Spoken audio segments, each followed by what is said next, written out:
মুন্সিগঞ্জ অবয়ব সাংস্কৃতিক কেন্দ্র আয়োজিত আজকের এই সাংস্কৃতিক অনুষ্ঠানে উপস্থিত সম্মানিত অতিথিবৃন্দ,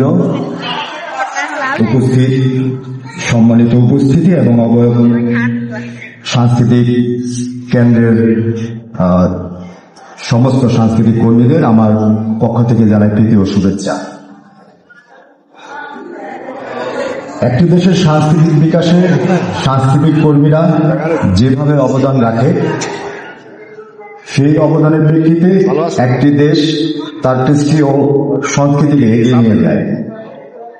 আমি একজন রাজনৈতিক কর্মী হিসেবে মনে করি না যে সংস্কৃতি আর রাজনীতি দুটি আলাদা কোনো বিষয়।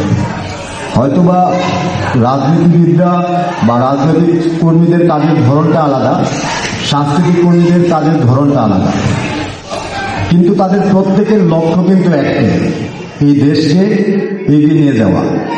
অতএব আমরা প্রত্যেকেই বিগত দিনে যে ফ্যাসিবাদী সরকারকে দেখেছি, যে ফ্যাসিবাদী সরকার মানুষের বাক ও ব্যক্তি স্বাধীনতাকে হরণ করেছে, মানুষের ভোটের অধিকার কেড়ে নিয়েছে, মানুষকে স্বাধীনভাবে কথা বলতে দেয়নি।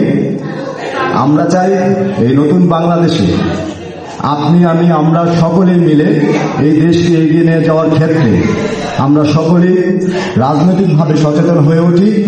ফ্যাসিবাদের বিরুদ্ধে আমাদের কণ্ঠস্বর যাতে সোচ্চার থাকে। আমরা চাই না এই দেশে আবার একটি ফ্যাসিবাদের জন্ম হোক।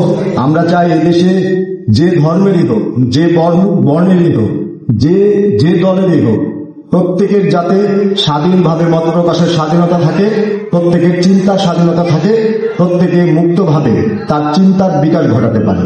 এই আশাবাদ ব্যক্ত করে অবয়ব সাংস্কৃতিক কেন্দ্রকে ধন্যবাদ জানিয়ে আমার সংক্ষিপ্ত বক্তব্য শেষ করছি।